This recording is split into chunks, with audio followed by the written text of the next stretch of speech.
ஸ்ரீமதே ராமானுஜாய நமக. ஆண்டாள் திருவடிகளே சரணம். ஸ்ரீ விஷ்ணு சித்த குலநந்தன கல்பவல்லி ஸ்ரீரங்கராஜ ஹரிச்சந்தன யோக திருஷ்யாம் சாட்சாட்சமாம் கருணையா கமலாமிவான்யாம் கோதாம் அனன்ய சரணௌ சரணம் பிரபத்யே.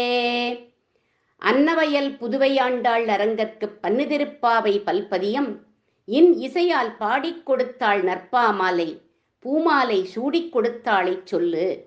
சூடிக் கொடுத்த சுடற்கொடியே தொல்பாவை பாடி அருளவல்ல பல்வளையாய், நாடினீ வேங்கடவர்க்கு என்னை விதி என்ற இம்மாற்றம் நாம் கடவா வண்ணமே நல்கு. ஆஸ்திக அன்பர்களுக்கு அடியேனின் பணிவான நமஸ்காரம். இன்றைக்கு திருப்பாவையில் 22வது பாசுரம். கோவிலில் சுப்பிரபாத சேவை அப்படின்னு நடக்கும். அதோட பெருமையை எடுத்து சொல்லும் பாசுரம் இன்றைய நாள் பாசுரம்.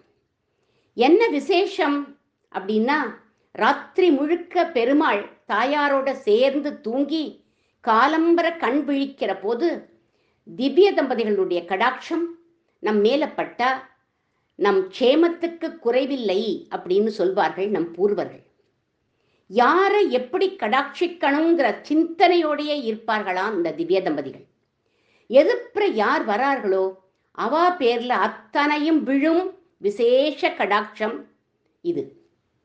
சுவாமி தேசிகன் பிரதம நயன பாதம் அப்படிங்கிறார்.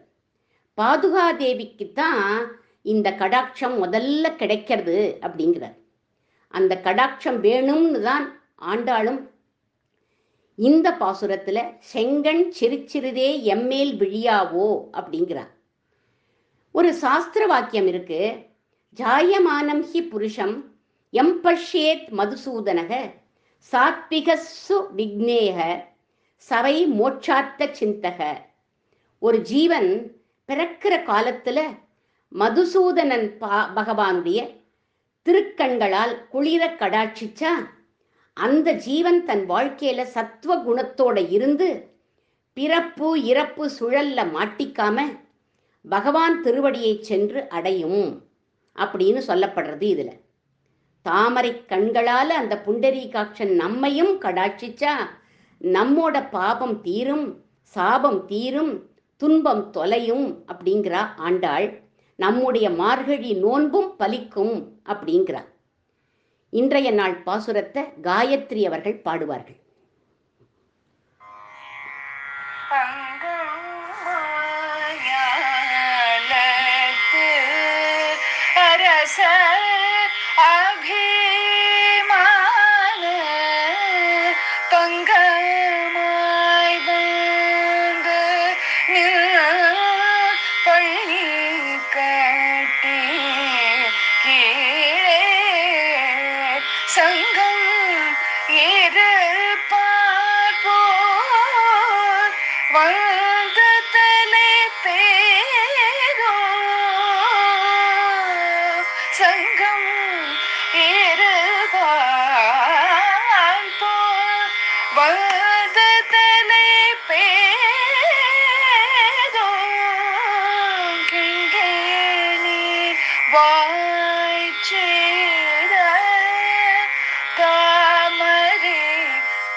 எங்கள்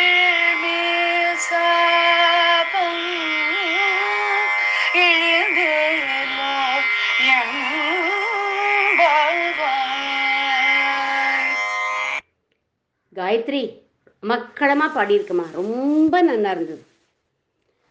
அங்கண்மா ஞாலத்து அரசர் அபிமான பங்கமாய் வந்து நின் பள்ளிக்கட்டிற்கீழே சங்கமிருப்பார் போல் வந்துதலை பெய்தோம் கிங்கிணிவாய்ச் செய்த தாமரை பூப்போலே செங்கண் சிறுச்சிறிதே எம்மேல் விழியாவோ திங்களும் ஆதித்யனும் எழுந்தாற்போல் அங்கன் இரண்டும் கொண்டு எங்கள் மேல் நோக்குதியேல் எங்கள் மேல் சாபம் இழிந்தேலோரெம்பாவாய்.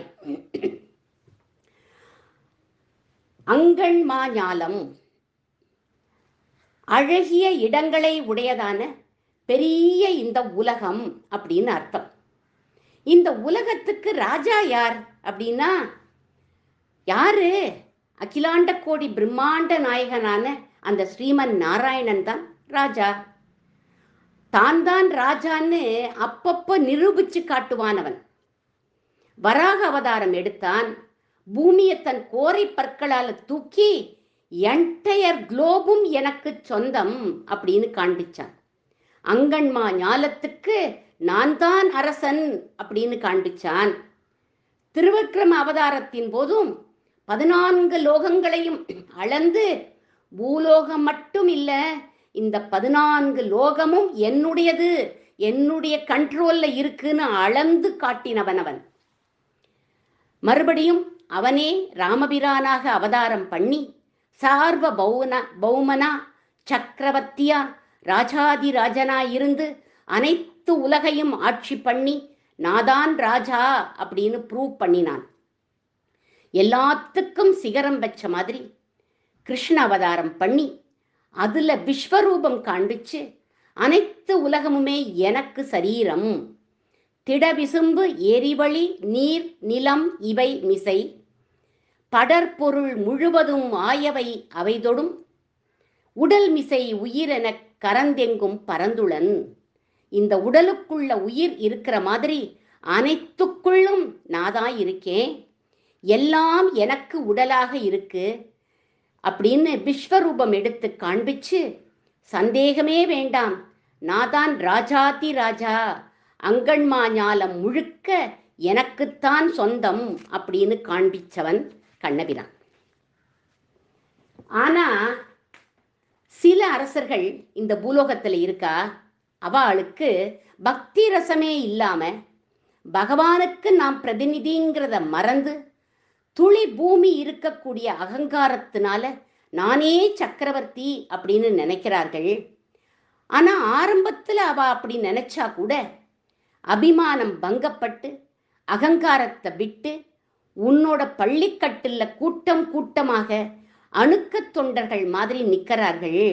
அங்கண்மா ஞாலத்து அரசர் அபிமான பங்கமாய் வந்து நின் பள்ளிக்கட்டு கீழே சங்கமிருப்பார் போல் அப்படிங்கிறா ஆண்டாள். அபிமானத்தோட அகங்காரத்தோட ஆட்சி பண்ணார்கள். யாரு? துரியோதனன், ஜராசந்தன், இப்படிங்கிற இந்த ராஜாக்கள்லாம். நமக்கே இந்த அகங்காரம் வரும். ஏன் வரது அப்படிங்கிறதுக்கு ஒரு திருஷ்டாந்தம் சொல்லுவா. அது என்ன அப்படின்னாக்க, பிரம்மதேவர் சிருஷ்டிக்கிற போது முதல்ல குரங்க தான் சிருஷ்டிச்சாராம். குரங்க கிட்ட சொன்னாராம், உனக்கு 40 வருஷம் ஆயுள் கொடுக்கிறேன் அப்படின்னாராம். குரங்கு தலையில கையை வச்சுட்டு உட்காந்துடுத்து. ஏன் கொஞ்சம் குறைவா கொடுத்துட்டேனோ அப்படின்னு கேட்டார் பிரம்மதேவர். ஐயோ, இது ரொம்ப ஜாஸ்தி, 20 வருஷம் இருந்தாலே போறோம், நாங்களோ மரத்துக்கு மரம் கிளைக்கு கிளை ஊருக்கு ஊருன்னு தாவின்னு இருக்கோம், எவ்வளவு நாள் இந்த மாதிரி எங்களால் தாவ முடியும், அதனால எங்களுக்கு 20 வருஷம் போரும் அப்படின்னு சொல்லிட்டுதான் குரங்கு. அடுத்ததா காளமாட்டுக்கு 40 வருஷம் அப்படின்னு சொன்னார். அதுவும் சொல்லித்தான் 20 போரும், மனுஷன் என்னை அடிச்சு அடிச்சு உழவப்பான், அதனால 20 போரும்னு எடுத்தான். அடுத்தது நாய்க்கு லைஃப் ஸ்பேன் 40 அப்படின்னு சொன்னார். வேண்டாம் வேண்டாம், 20 போரும், கொலைச்சு கொலைச்சு என் தொண்டையே போயிடும், என்னோட 20 வேற யாருக்காவது கொடுத்துடுங்கோ அப்படின்னு சொல்லிட்டுதான் நாய். வௌவாலுக்கு 40 அப்படின்னார். அதுவும் சொல்லித்தான் 20 போரும், பகல்ல எனக்கு கண்ணு தெரியாது, இருட்டுல நான் தலைகீழா தொங்கணும், தேவையா இது, அதனால எனக்கு 20 போரும் அப்படின்னு சொல்லிட்டு தான் வௌவாலும். 4 பேர்த்தையும் 20 மிஞ்சித்து. மனுஷன் வந்தான். மனுஷனுக்கு 20 அப்படின்னு கொடுத்தார். ஏன்னா எல்லா மிருகமும் 20 போரும் 20 போரும்னு சொல்லிடுத்தே, அதனால இவனும் அப்படி சொல்லிட போறான் அப்படிங்கிறதுக்காக 20 அப்படின்னு முன்னாடியே சொல்லிட்டார். மனுஷன் என்ன பண்ணா, தலையில கைய வச்சுட்டான். ஏன்பா 20 ரொம்ப ரொம்ப ஜாஸ்தியா கொடுத்துட்டேனா 20 அப்படின்னு கேட்ட. இல்ல இல்ல, எனக்கு இன்னும் வேணும் அப்படின்னு நானும். சரி, ஏற்கனவே 80 இருக்கு, அதோட இந்த 20ஐயும் சேர்த்து 100 வச்சுக்கோ நீ அப்படின்னு விட்டார் பிரம்மதேவர். அதனால்தான் சதமானம் பவதி சதாய புருஷ சதேந்திரியக அப்படின்னார். முதல் 20 குரங்கு கிட்டேந்து வந்தது இல்லையா, அதனால முதல் 20 வயசு குரங்கு மாதிரி தாவிண்டு இருப்போம். அடுத்தது காளையோட வயசு 20, முதுகுல சுமந்து சுமந்து காளை எப்படி உழைக்குமோ 21 வயசுலேருந்து 40 வயசு வரை அப்படி உழைச்சுட்டே இருப்போம். அடுத்து 40லேருந்து 60 வயசு மனுஷர்களுடைய காலம், மனுஷனுக்குன்னு பிரம்மா கொடுத்த காலம் அந்த 20. அப்போ நம்ம நல்ல சத்துவகுணம் நம்ம கிட்ட இருக்கும். அதனால காலட்சேபம் கேட்க போலாமா, திருப்பாவை உபன்யாசம் பண்றாளே இந்த பிரேமா மாமி, அதை போய் கேட்கலாமா அப்படின்லாம் உட்காந்து கேட்போம். 60லேருந்து 80 வயசு யாராவது ஏதாவது சொன்னா கோபம் வந்துடும் நமக்கு. கிட்டத்தட்ட நாய் மாதிரி தான் கொலைப்போம்.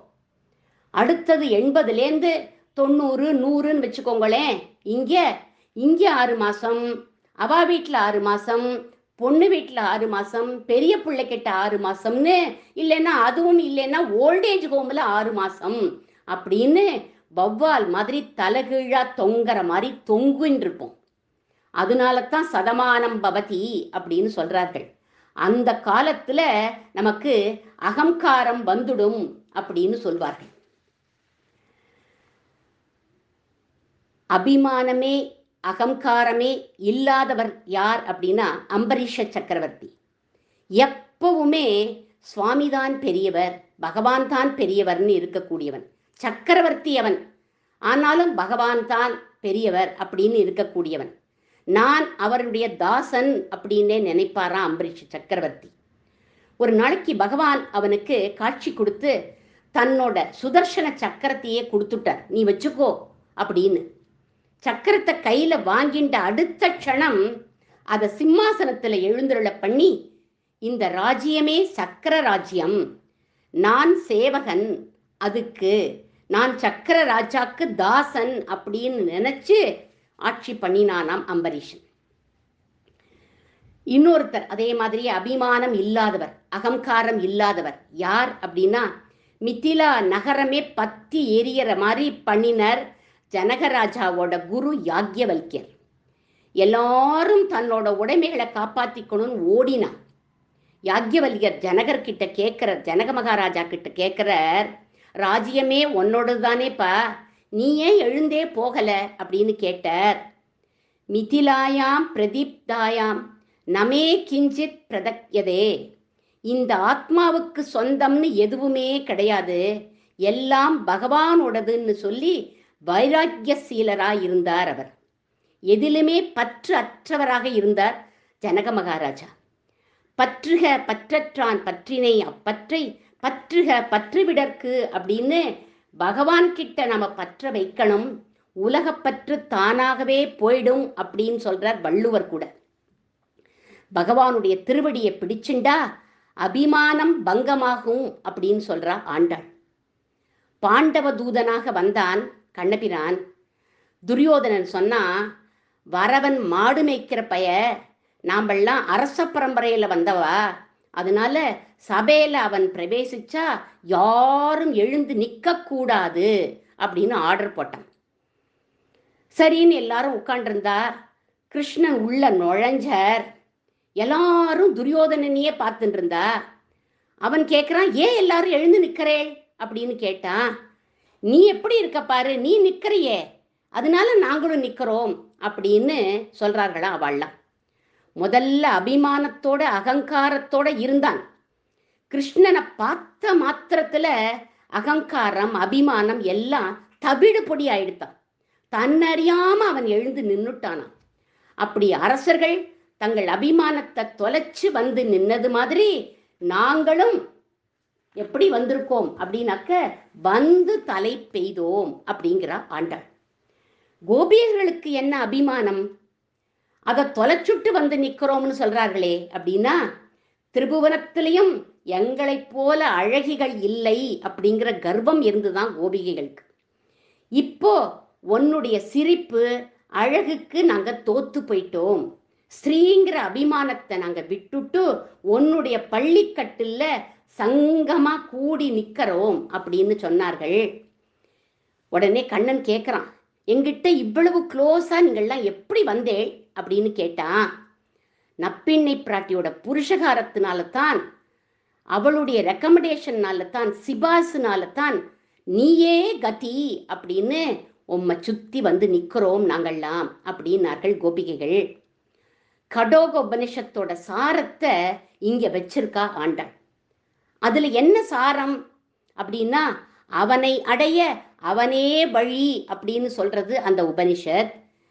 வேதமனைத்துக்கும் வித்தாச்சே ஆண்டாளுடைய திருப்பாவை. அதனால அந்த சாரத்தை எடுத்து இந்த இடத்துல வச்சிருக்க. ஓகே, இப்ப நான் என்ன பண்ணணும் அப்படின்னு கேட்டான் கண்ணபிரான். கிங்கிணிவாய் செய்த தாமரை பூ போலே செங்கண் சிறுச்சிறுதே எம்மேல் விழியாவோ அப்படின்னு சொல்றான். ஆண்டாள் கண்ணனை கிங்கிணி கண்ணன் அப்படின்னு கூப்பிடுறா. கிங்கிணி அப்படின்னாக்க இடுப்பு சதங்கை, இல்லைன்னா கொலுசு.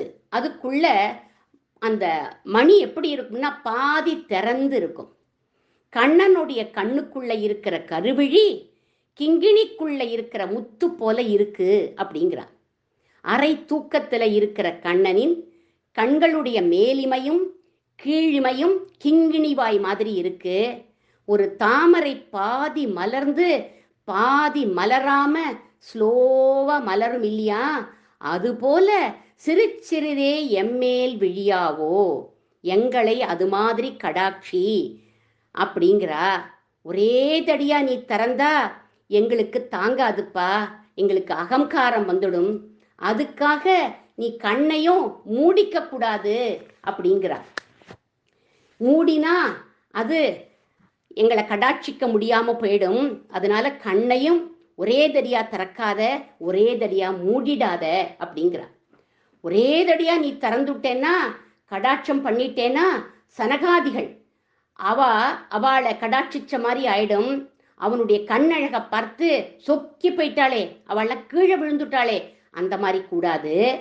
அவனுடைய கண்ணழக பார்க்க யாருக்குமே தைரியம் கிடையாதான். அனந்த பத்மநாபனை சேவிக்கிறதுக்கு போறார் ஆளவந்தார் திருவனந்தபுரத்துக்கு. ஆளவந்தாருங்கிற ஒரு ஆச்சாரிய புருஷர், பெரிய சயன திருமேனி திருவனந்தபுர. அவனுக்கு பத்மநாபனுக்கு 3 வாசல்கள்ல தான் அவனை சேவிக்கணும். முதல்ல திருவடியை சேவிச்சு, அதுக்கப்புறம் அடுத்த வாசல்ல திருமார்பை சேவிச்சு, 3வது வாசல்ல தான் திருமுக மண்டலத்தை சேவிக்கணும். திருவடி வழியா அதுக்கப்புறம் கீழே இறங்கிடணும்.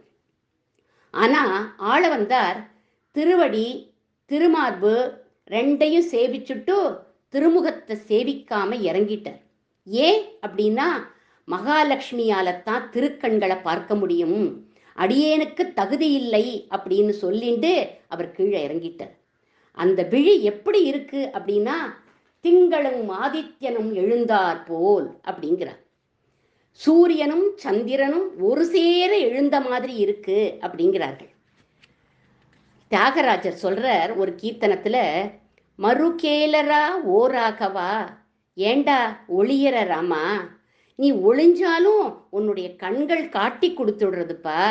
மறுகேல சராச்சர ரூபா பராத்பர சூரிய சுதாகர லோச்சனா அப்படின்னு உன்னுடைய ஒரு கண்ணு சூரியன் ஒரு கண்ணு சுதாகரன், இதுதாண்டா உனக்கு அசாதாரணமான அடையாளம் அப்படிங்கிறார் தியாகராஜர் ராமச்சந்திரமூர்த்தியை பார்த்து. அங்கனிரண்டும் கொண்டு எங்கள் மேல் நோக்குதியேல், எங்கள் மேல் சாபம் இழிந்தேலோரெம்பாவாய். அப்படி 2 கண்களாலேயும் கடாட்சி, அப்போ எங்களுடைய சாபம் தொலைஞ்சு போயிடும் அப்படிங்கிறார். பாபம் அப்படிங்கிறத பிராயச்சித்தம் பண்ணி கழிச்சுடலாம், ஆனா சாபத்தை அனுபவிச்சு தான் கழிக்கணும். ஏன்னா அது பலிச்சுடும். அனுபவிச்சு கழிச்சான் பரீட்சித் மகாராஜா. 7வது நாள் தட்சகன்கிற பாம்பு தீண்டி இறப்பாயின்னு அவனுக்கு சாபம். அப்படி இறந்தான். ஆனா சிலருடைய சாபத்தை பகவான் தீர்த்து வச்சிருக்கான். அவனுடைய திருக்கண்கள் கடாட்சத்தால் அப்படின்னு சொல்வார்கள். அகல்யா சாப விமோச்சனம் ஒண்ணு. அகல்யை கல்லா இருந்தா அவள் எம்பெருமான் ராமனின் திருவடி பட்ட பின் பெண்ணாக மாறிட்டார். இதுல ஒரு ரகசியம் ஸ்ரீ விஷ்ணு புராணத்துல சொல்லப்படுறது. தர்சன மாத்திரேன அகல்யாம் பாபம் சகாரா அப்படின்னு முதல்ல தன்னுடைய கடாட்சத்தினால அகல்யான கல்லின் பாபத்தை போக்கிட்டானா பிரபு. பாபம் போனதுனால அவள் தூய்மை ஆயிட்டா. அதுக்கப்புறம் அவளுடைய சாபம் நீங்கிற்று அப்படின்னு சொல்லப்படுறது. சாப விமோச்சனத்துக்கு மூல காரணம் எம்பெருமானினுடைய கடாட்சம் அப்படின்னு தெரியறது. அதே மாதிரியே சந்திரனுக்கு க்ஷயரோகம் வந்துடுத்து.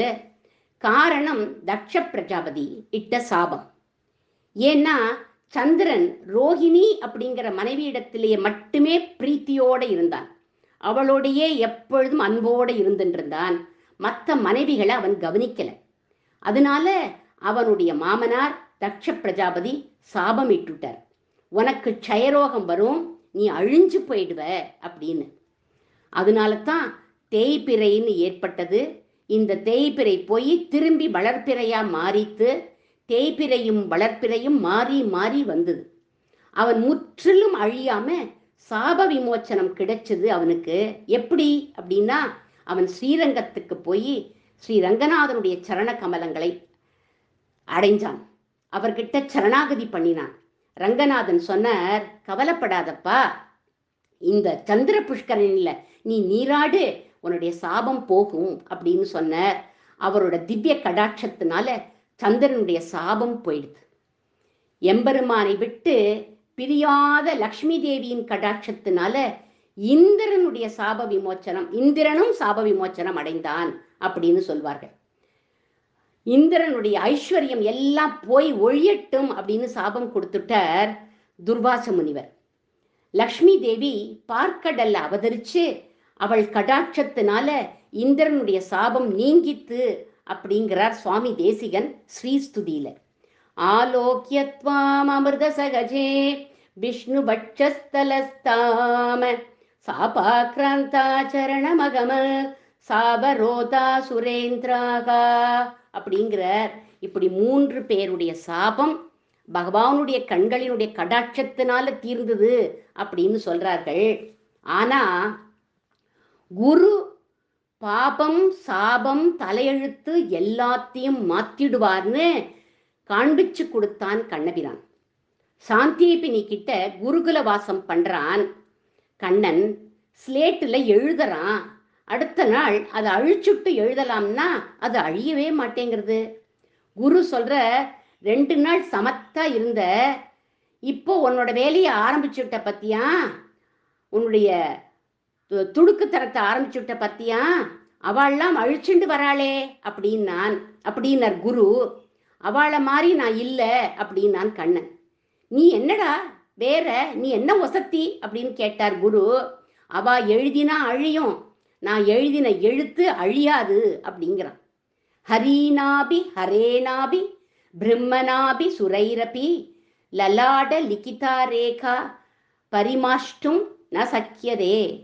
தலையில எழுதின எழுத்த பெருமாளாலையும் அழிக்க முடியாது அப்படின்னு அர்த்தம் இந்த ஸ்லோகத்துக்கு. ஸ்லேட்டில் எழுதினத கங்கா தீர்த்தம் கொண்டு அழிச்சு பார்த்தான் கண்ணன், அழியல. ஹரித்வாரம் போனான், அலகாபாத் போனான், சரஸ்வதி நதிக்கு போனான், காவிரி நதிக்கு போனான், சேது ராமேஸ்வரம் எல்லாம் போனார், எங்கேயுமே அழியல. இங்க வாடா அப்படின்னு கூப்பிட்டார் சாந்திபினி. நான் தினமும் ஸ்நானம் பண்ற குளத்துக்கு போ, அந்த தீர்த்தத்துல போய் அழிச்சுண்டு வா அப்படின்னார். அப்போ அழிஞ்சு போயிட்டான்.